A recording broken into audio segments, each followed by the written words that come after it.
Welcome to Samba Samba. Enjoy the video. In this video, I will explain how to play Call of Duty on your computer. To begin, you will need to confirm your PC meets the game's system requirements, typically requiring at least 8 GB of RAM and a modern graphics card.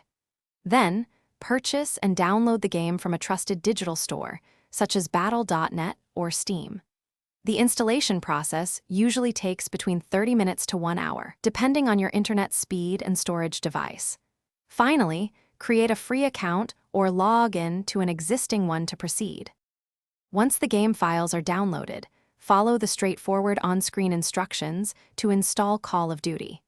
This typically involves selecting an installation directory and agreeing to the terms of service. After installation, launch the game and you will be prompted to create a new player account or sign in.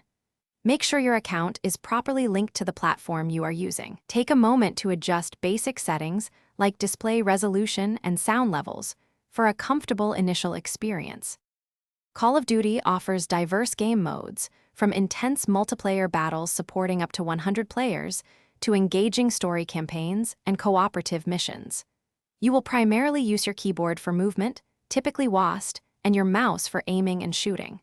The left mouse button fires, and the right aims down sights. Feel free to customize these keybinds in the settings menu to suit your playstyle. Spending 10 to 15 minutes in a private match can greatly help you master these controls. To elevate your Call of Duty experience, always keep your graphics drivers updated. This can significantly boost performance. Experiment with in-game settings such as your field of view and mouse sensitivity to find what feels best for your aiming precision. Effective communication with your teammates, whether through voice chat or quick pings, is crucial for success in objective-based modes. Finally, consistent practice, even just 20 minutes a day, will sharpen your reflexes and deepen your understanding of each map. Thanks for watching. Consider subscribing if we helped you.